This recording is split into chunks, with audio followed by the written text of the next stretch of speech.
Okay, so if you guys want to come on video, you can, but it's completely up to you. And we are here at financial satisfaction in the introduction. Okay, page 24, if anybody is following along in the book. And awesome. Yay. Okay, great. So, just to quickly review, we finished the 10 ways last week that having trust in God is more profitable, better for us in this world and the next world than being an alchemist, aka a counterfeiter, or living in fantasy land, where all of our dreams would just poof and come into existence exactly the way we would imagine that we would want them in, like, the fantasy life that we imagine, where money grew on trees and we were people pleasers, right? And everybody just loved us all the time and we knew exactly what to say to make everybody happy.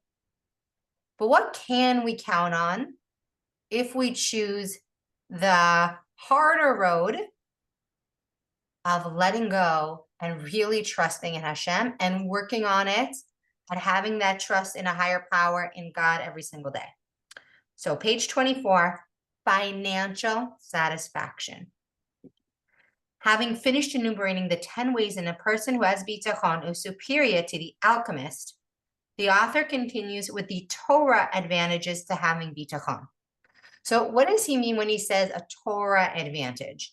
So I heard a great story today. I was listening to a class on this book by a different rabbi, a different speaker, also for myself, for my growth, and also to get inspiration for you guys. And he had a great story, which we know is not true. So this is a made-up story, but it's a perfect analogy about this very wealthy man that had 4 children. He passes away and they meet for the reading of the will. And everybody comes to the reading of the will and they're all excited to find out what they're going to be left. And there's a writer on the will. They need to bury him in his favorite pair of lucky socks.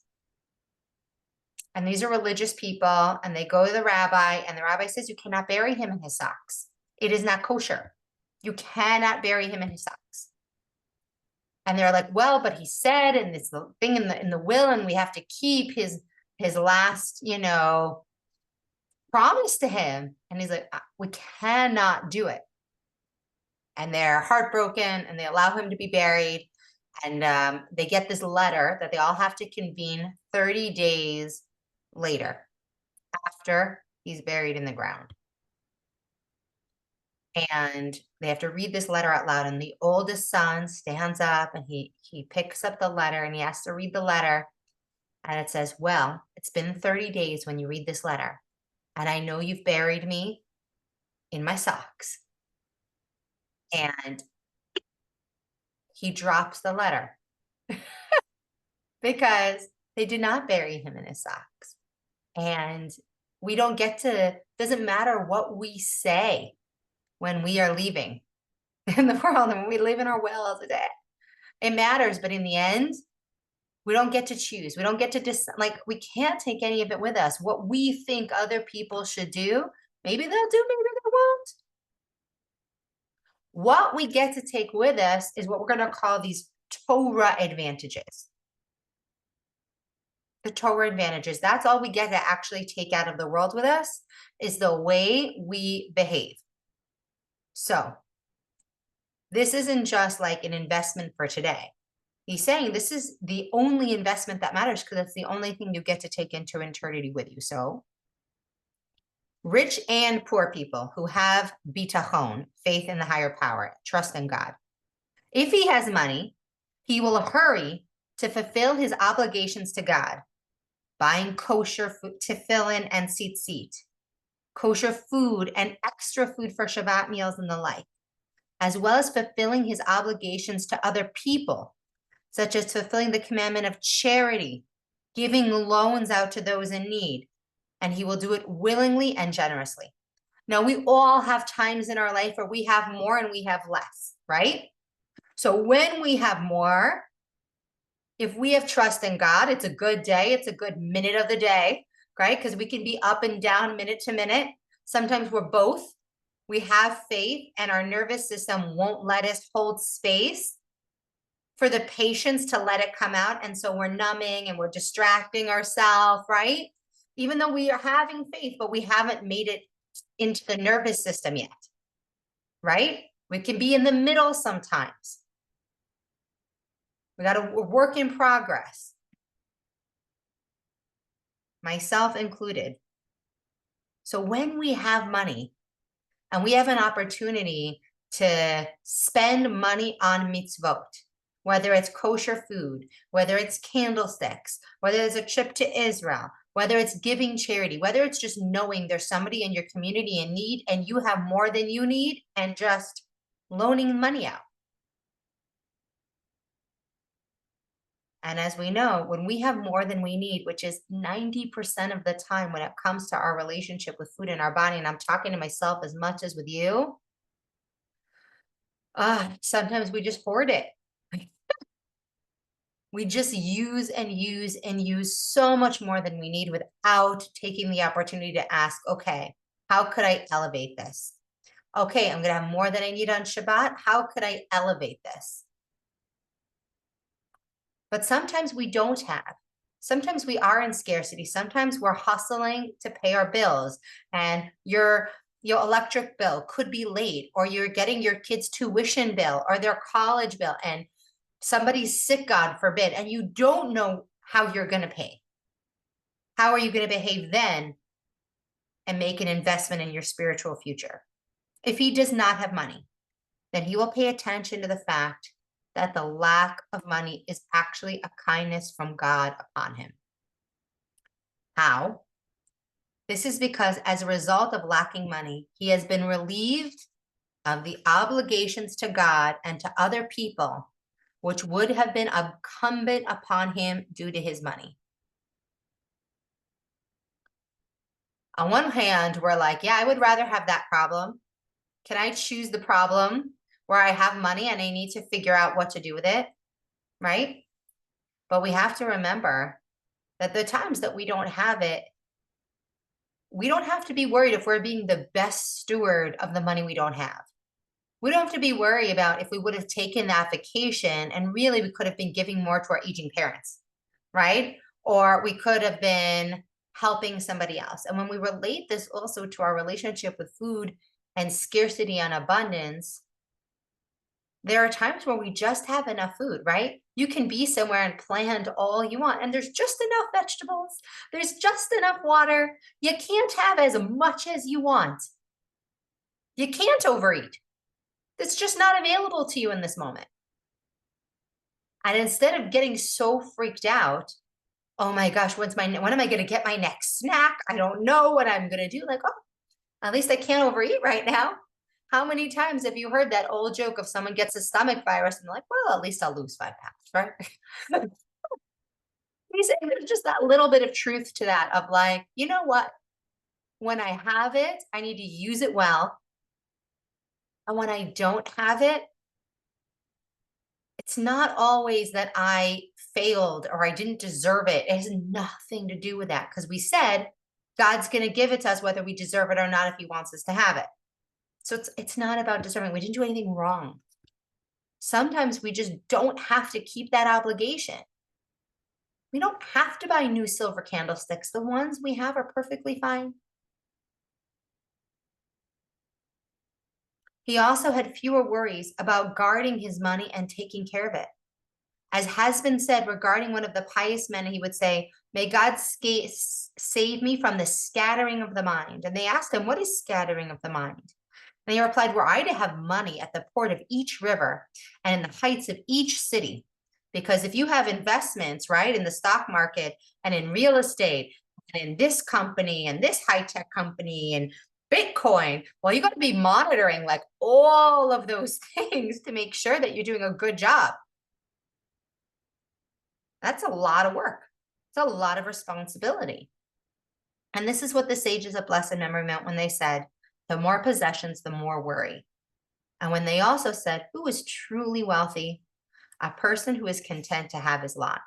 I mean, there is an entire concept of minimalism these days. Have you guys heard of this? Where this belief of if having too much stuff is stressful, like literally is stressful for people. And if you have less, right? Marie Kondo, what her entire business model is to have less and have just things of value. She's agreeing with what he's saying right here. And it goes with food too. We know when we have our fridge stuffed to the gills with food that we know we can't even eat it all in that period of time, it's also stressful. When there's not enough, when there is enough. The only way we don't get stressed all the time is when we trust we're going to have what we need when we need it. And when we make a mistake and we overeat, or we get scared that we don't know where our next meal is going to come from, we're out driving and gosh, there's no healthy choices. You know, they talk about people who really live in food deserts where there's just no healthy choices around. The trust that in the moment that we're hungry, that we really need to eat, food will be available to us. And when we have more than we need, ask ourselves how we can continue to be compassionate to ourselves and work on ourselves to allow abundance to be there without needing to constantly use it up. And it's constant work in progress. A person who trusts in God will receive all the benefits of money. That's the benefits of his livelihood, all the disturbing thoughts of the wealthy person, and the constant worry will be withheld from him. As the wise man, King Solomon, said, the sleep of the laborer is sweet, whether he eats little or much, but the satiety of the rich does not allow him any sleep. The fourth Torah benefit, in contrast to a person who does not have bitachon, the person who does will utilize his financial situation, be he rich or poor, to further his service of God, while a person who lacks bitachon will be constantly stressed and unable to serve God properly. What's another way that we're going to benefit from doing this work? Page 27, financial responsibility. Among the Torah benefits of bitachon is that the money of the person who trusts in God will not disturb him from trusting in him.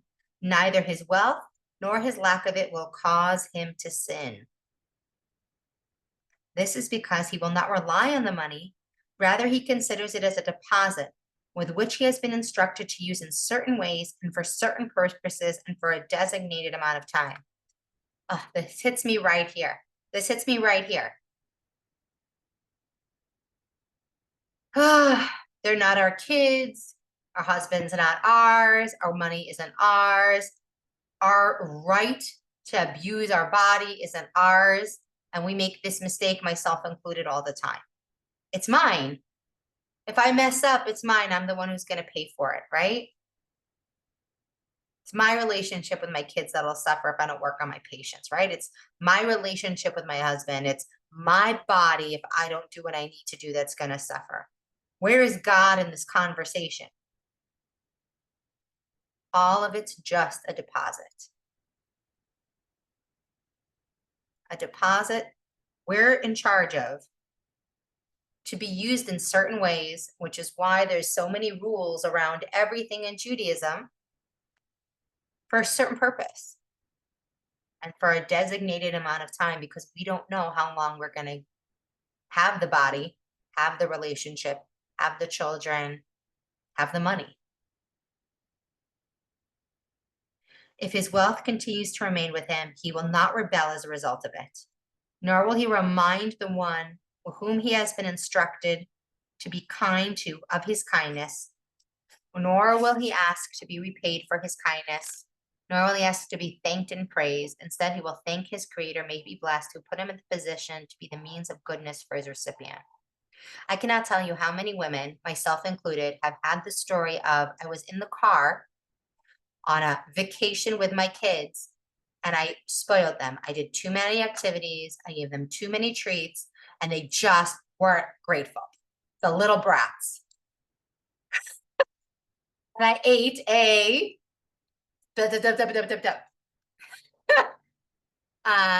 my husband didn't do or appreciate all the good stuff I do for him. And I don't know what to do with those feelings of anger or rage or resentment. The more we work on our bitachon, the more we're going to be free of expectations of other people. And expectations are just planning for resentments in advance. And I'm saying this again to myself right along as a student with all of you. Summer, back to school, buying the kids new things, holidays coming up. You're thinking about your grandchildren, you're thinking about your children, you're thinking about all these things.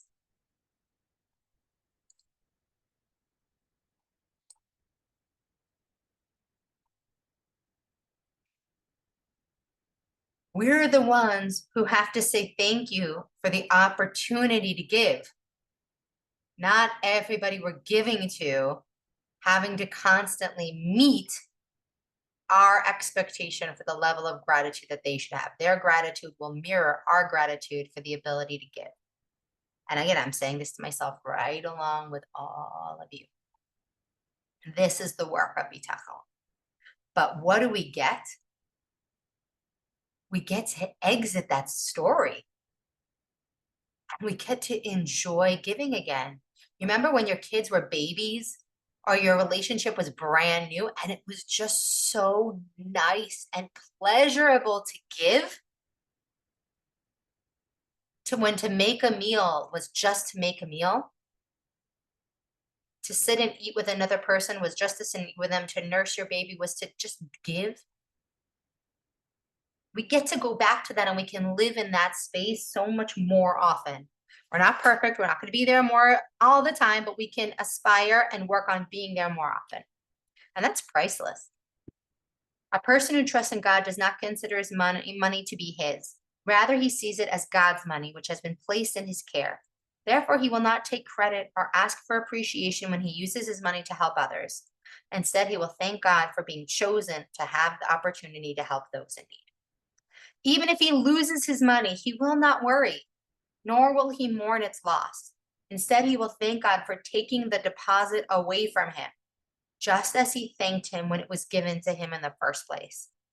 And as somebody who married somebody in real estate with its ups and downs, this is a very, very hard thing he's asking us to do, and yet incredibly easy if we believe it's not our money in the first place.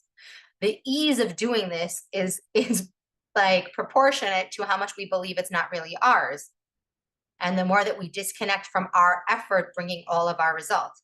So if you're working out and you have your six-pack abs and everything else, and God forbid you get injured, you can blame yourself for getting injured, or you can be like, okay, this opportunity to work out was taken away from me temporarily. It's going to come back. I hope so. But it was such a gift in the first place. Every day I got to do that work, it was such a gift. Every day I had that money, it was such a gift. And for those of us who still have it, whatever we have to just continue to work on our gratitude. He will rejoice with his portion. And he will not seek that others be financially harmed, right? Jealousy, envy. I wish she wasn't so successful. I wish she didn't have better results than I did. And he will not be desirous of other people's money.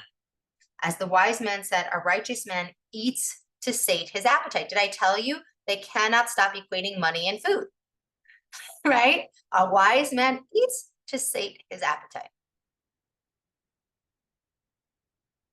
This verse does not state that a righteous man eats until his stomach is satisfied.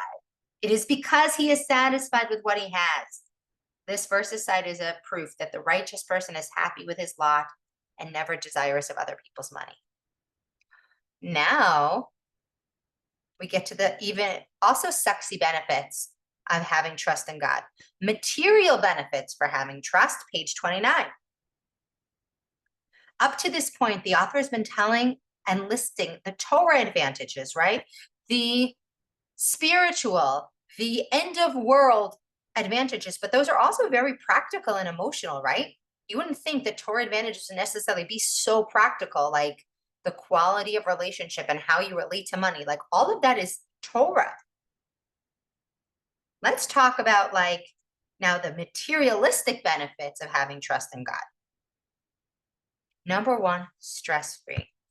Among them is peace in mind from the worries of the world and tranquility from the nagging of the spirit and its pain, which is due to a person's lack of obtaining his physical desires.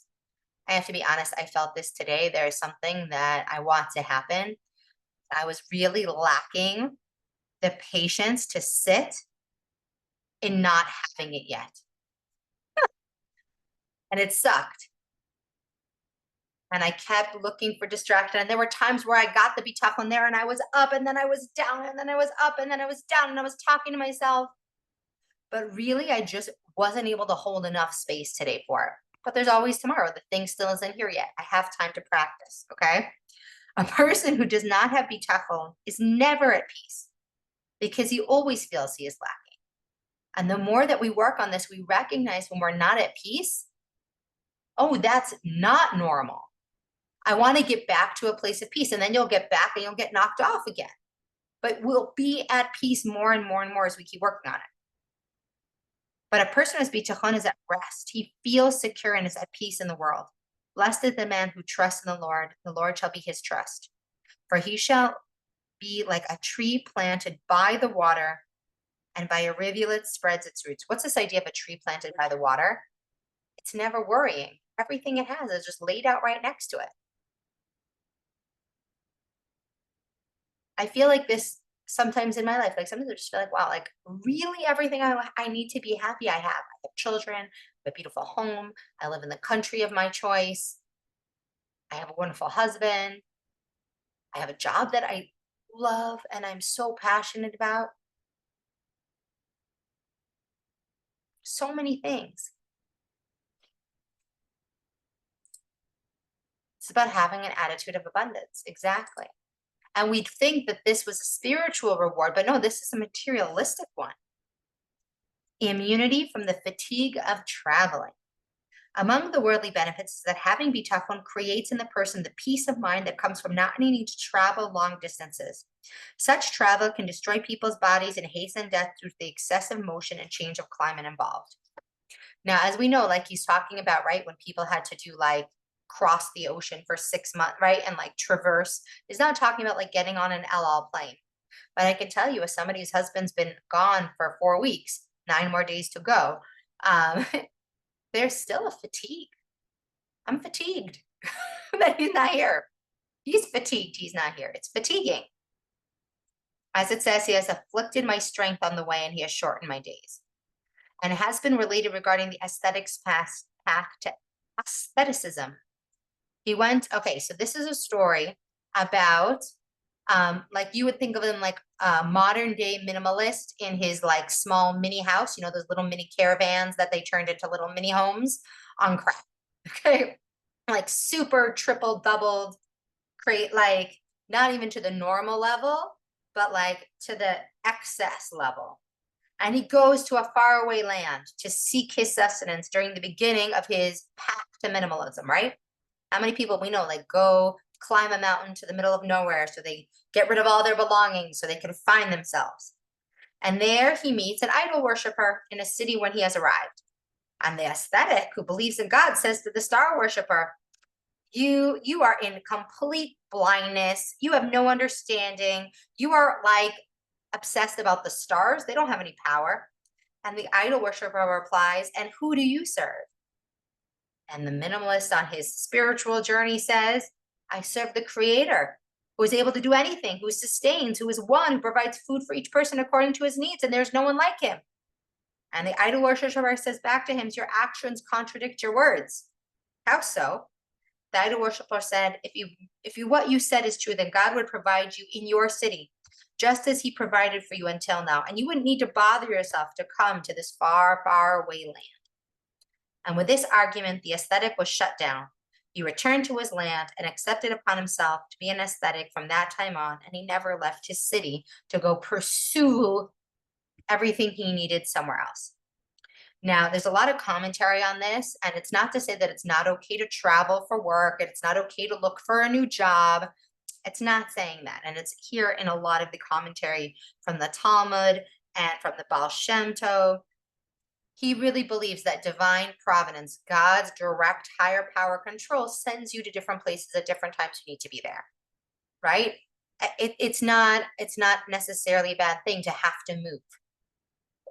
What he's saying is that if you're always looking for what you're going to find somewhere else, then you don't believe that God's giving you what you need. If he gave you an opportunity to look for something else in a new place, and that's because you got what you needed right now, which was to move to the next place, and then there is going to be what you need, or it's all part of a journey that he sees from beyond. Okay. But also then if we're going to move ourselves to somewhere where it would be much harder, when I was on the momentum trip, bus leader, some of the people would really tell stories about how difficult it was where they lived to keep kosher at all or to keep Shabbos. Like so much more difficult than it would be for somebody who lived in a big city or somebody who lived closer to accessible to these kind of things. And so he's talking about that sometimes maybe we pursue what we think we need to the point that we can't even keep the mitzvot, even if we wanted to with all the money we had. And that we need to go back and know that if we need to move somewhere to where it would be easier to do whatever tiny change we might want to do in our observance, that will also make money there when we work on our bitachon, when we have our trust in the higher power in God. Harm-free employment. Anybody ever hear about being triggered at work, have like a horrible boss, right? Or really horrible hours, or just a really toxic work environment? Harm-free employment is a promise. Among the material benefits is that bitachon instills in a person a peace of mind and body that comes from not needing to perform difficult work or engage in occupations that tire the body. And here in the commentary, he says difficult work is work that's exactly antithetical to your nature. So when the Jews were in Egypt, it says that they gave the men women's work and the women men's work, just because it was completely antithetical to everything they'd been trained and brought up to do. And it was harder just because it was not in alignment with who they are and who they were. And so the more that we work on ourselves in our trust in God, the more we're going to be able to trust to choose work that's a fit for us, that isn't considered difficult work, right? When you love what you do, don't work a day in your life. We know that's not exactly true because there's all parts of every job that you don't love, but it's much more true than it is not true. And he will have peace due to his ability to abandon the service of kings and their laws, right? Have you ever seen like one of these movies where the CEO just treats their secretary like the worst? Right? That's what he's talking about. We're talking about kings and their laws. When you work for someone very powerful, sometimes they can be incredibly demanding and they can be incredibly unpleasant. So he's saying we don't always have to take the job for the worst boss and think the only way we can get ahead is if we have this kind of very difficult work environment or where there's corruption all around us. A person who trusts in God chooses a means of sustenance for himself that entails appropriate rest for his body, that gives him a good name. He's not working, at a corrupt firm that goes under and everyone's like, oh, you worked there, the one that had the, not nice, and leaves his heart free from worry. He also chooses those occupations that are more helpful to his Torah observances. All this is due to a strong belief that the means of sustenance will not add to his amount of sustenance, nor will it cause him to lack anything. His amount of sustenance is only increased or decreased by the decree of God may be blessed. Now, I've had the privilege of working with some very important CEO type people as a nutritionist and a health coach. And sometimes I cannot tell you how at the beginning of working together, they're sure they can never get enough sleep. And they never have time to stop and eat. They're just sure that their entire business will crumble, everything will end. And, at the end, as they get a healthier mindset and they get better sleep and they take breaks, everyone around them thrives, including them. And when you do it from the right place, no, you don't lose your job because you took 20 minutes to eat a normal lunch instead of always eating at your desk in front of 17 different stressful emails. Or you can't drink water all day because God forbid you have to get up to go to the bathroom. You know, how many moms do we tell ourselves all the time? Like, I do it to myself. I can't take a break. I can't go take a nap. I can't. This being the case, he doesn't feel the need to choose stressful occupations. Instead, he chooses occupations that involve little stress and are conducive to his observance of mitzvah. Now, remember, everything has stress. We're talking about the stress of doing something that's completely opposite to your nature, or where the stress is self-imposed because we're afraid we're going to fail all the time. The author will now cite a verse of proof as a person who does not become wealthy through traveling. Rather, it is God who causes this person to become rich or poor. As it says, for it is not the east or the west, nor the desert or the elevation, rather God judges. He humbles this one, elevates that one. Like it says, he causes me to lie down in green pastures, and he leads me beside still waters. No distress. Among the material benefits is that a person who has bitachon will have less anguish in business. If, for example, he cannot sell his merchandise, or if he is not able to collect a debt that is owed to him, or if he becomes physically ill and has to, go on disability and can't work. Naturally, a person would become very upset or even angry if any of these things happen. Nevertheless, a person who has bitachon doesn't let things unduly upset him. This is because he knows that the Creator, may he be blessed, repairs his matters better than he can and chooses what is good for him for the better than he would have chosen for himself.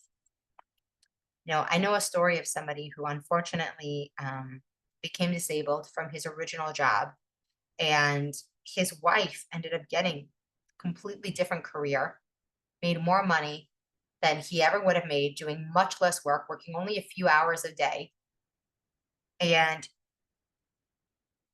he had a totally different quality of life with his family, and he was able to find a different job that he was able to do even with this other disability that had kept him from his original job. Apparently, I'm getting to give medicine right.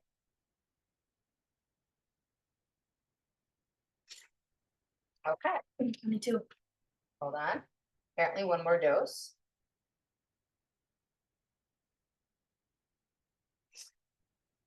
Because I am needed in many, many places. Hold on. Be back. There we go. Okay. He is best because he knows the Creator repairs these matters much more than he can. And I'm not saying that anybody who ever goes through financial hardship, right, like always gets to see the good outcome right away. All I know is in my life, this has definitely been true as well. When one thing hasn't worked out, it definitely might not be right away, but we do eventually see good come from it, even if we have to wait a few years. Always happy. In addition to refusing to get upset when things do not go as planned, a person who has bitachon, faith in the higher power, in God, actually can rejoice with whatever comes his way. Among the material benefits is that a person who has bitachon is happy with whatever is forced upon him. And when we're saying forced, we're saying because it's not what we want. We do, all of us have different visions for what we want to happen. That's normal, that's healthy. Even if it is difficult and against his nature. So if we are forced into we're forced to become a stay-at-home mom, and we didn't want to be a stay-at-home mom, but we have a kid who really needs us to be there for them for a temporary amount of time or forever. Or we have a different situation that forces us to go out to work. If we can find, even though it is maybe against our nature, maybe it is difficult, if we can find it within ourselves to be happy, we will only be able to do that if we have trust in God and that he's only doing to us that which is good for us in all matters, just as a caring mother does for her newborn when she washes and diapers and swaddles and unswaddles him, even if it is against the newborn's will. And this is something that I feel like gives me a lot of strength when I'm in that place that we were talking about before. Thrashing. I don't like this feeling. I don't want this to happen. I'm nervous. I'm scared. I'm feeling anxious. Like sometimes you have to imagine like you're that baby because you really have a baby's amount of knowledge as to what's really good on a universal level. And it's human and normal. And God expects us to thrash like a baby sometimes. And he's going to swaddle us anyway. And he's going to change our diaper against our will anyway. And he's going to take care of us with loving care anyway. And this really comforts me when I'm feeling rebellious against what I know is good for me, or when I overdo it sometimes, or I struggle in the moment. I try to see myself with some compassion. I don't know better in that moment, or I wouldn't do it. And I try to get myself right, like a kid trying to calm themselves down sometimes. And sometimes they lose the battle and then they try again and they try again later. Because I'm an amazing, powerful adult. But when it comes to the universal picture of what my life is going to look like from the end to the beginning, I have a baby's level of vision. And sometimes I'm going to thrash and scream against what I think is unfair, but it's just someone changing my diaper and it's uncomfortable and I have a rash. And I don't like it. As King David of blessed memory said, I swear that I am calmed and quieted in my soul, like nursing on my mother. Like nursing was my soul within me. Although King David had many troubles, he remained calm because he considered himself like a baby nursing from his mother. He believed that everything God was doing to him was for his best. And now we are almost at the end of the introduction, and we are on our last 2 pages. We're going to finish with this today, and then we're going to discuss what are we about to learn in this book, because this is still the end of the introduction. What are the 7 chapters of this gate of trust? The author concludes with introducing the content we're about to learn. Since I've explained that which has occurred to me pertaining the benefits of having trust in God and the benefits both in regard to Torah matters and to worldly pursuits, I will now explain the 7 manners for turning to HaBitachon. Number 1, first thing we're going to cover. What is trust? 2, the causes that enable a person to trust in another person. 3, to explain the prerequisites due to which a person is obligated to have trust in God, as well as to explain the obligations to engage in a means to pursue our livelihood, to pursue health, to pursue relationships, to live in this world and not to sit by and wait for everything to be handed to you. That is not what trust is. Number 4, to explain the matters regarding which a person should trust, and when it is praiseworthy to have trust, and when it's even praiseworthy to not trust. And we need to have ambition and go after what we want and not trust it's going to come to us. The difference between how a man who has trust in God engages in pursuing money and how one who does not have trust in God. Because if we don't know what to look out for, then we're always going to fall. We need to be able to recognize in ourselves the thought patterns and the emotional patterns that are not constructive. Because we're going to have them because we were created to pursue this. So therefore, we are all going to relate to all the negative things. Like, just don't get hard on yourself. We're also going to relate to some of the positive things. The more we do the work, the more we'll relate to also the positive. The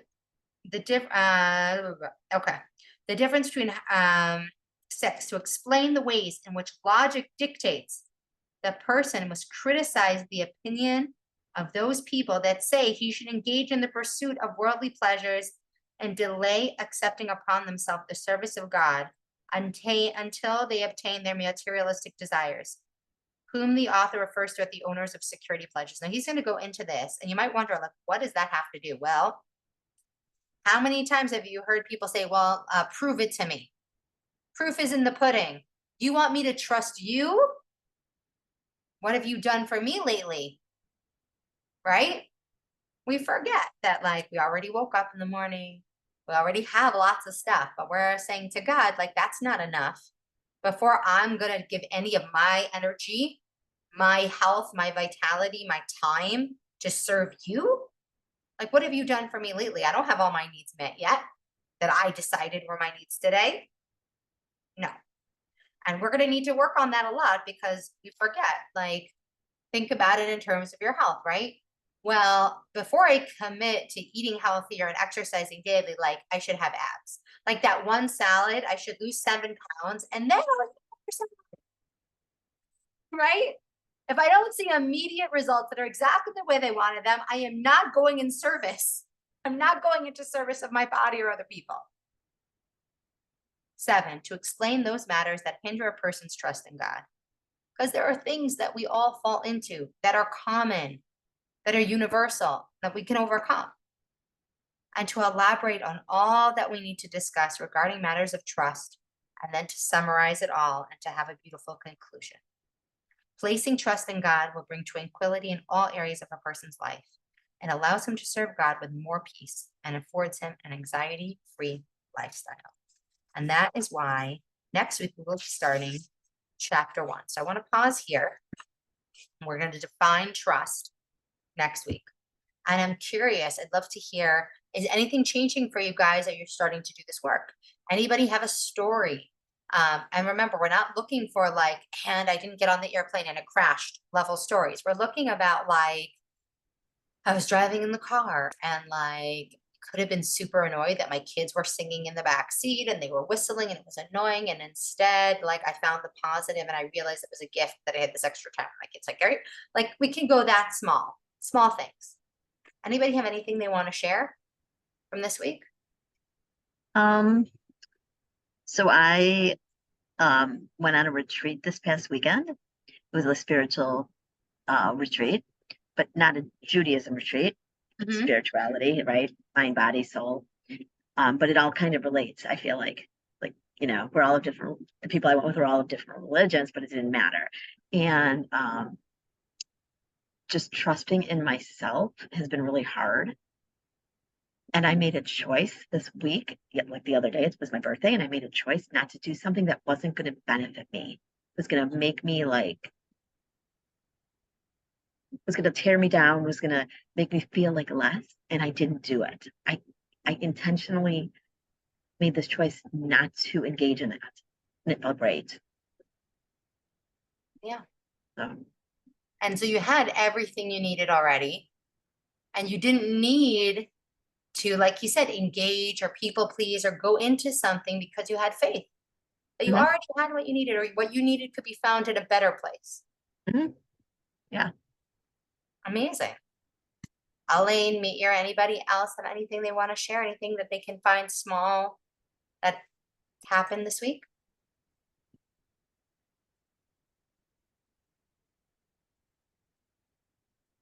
Lily, thank you for doing that. My pleasure. I'm really, thank you guys for coming and giving me a reason to do it. I'll share something that someone shared with me privately from here. One of the stories that were shared with me was that somebody is going through a very hard time. They're not here today, but with their spouse, and they had a traumatic. They were date raped in high school, and something else happened. They're watching a movie, and something else happened, and like re-triggered them, and they had to go through all this thing, whole big thing, and in the moment for a week or 2 or 3, like it just felt like the worst thing possible could be happening. And because of that trigger, and because she got re-triggered and she had to go through this, both of them are in therapy now. And this other problem that her husband had that she didn't know about that he had, all of a sudden came out. And now he's getting this help that he needed because she'd already been through therapy and she knew what to do and she knew how to go back in. And now she's all of a sudden being strong for him because she had the tools to go back and to find peace again and to handle it because she'd already been through something. And said to me, like, sometimes the worst things, the hardest things that we go through, in the end, we're so grateful that we went through because there's somebody we end up helping. And if that person is close to you, like, wow. I mean, that's not a small story. That's a big story, but it's a small thing that you could choose to look at, as the very negative thing, or you can choose to look at it as like, wow, my husband had this thing that I never knew about. And because this happened to me and I shared it and I went back to therapy, he went into therapy, and it was all meant to be for a reason. So I thought that was very powerful. If anybody has anything they want to share privately, please share it and share a chance to come on to these into the WhatsApp group to learn HaBitachon with us. We are starting chapter 1 next week. And thank you guys so much for giving me the privilege of getting to prepare for the class, and for being here with you guys. I hope you enjoy it. That's that. Wrap. Anybody have any questions about anything we're learning so far? Anybody have a question or something came up that you want to discuss? Yeah. Just a lot. I mean, it's not, I don't have a lot of questions. It's a lot for me. It is a lot, but the fact that you show up for it and whatever trickles in, like I've done this 5, 6 times and I feel like I'm such a beginner. Such a beginner. And keep going. That's all we can do is keep going. Thank you. Have a great week. You too. See you next Bye. week. Bye.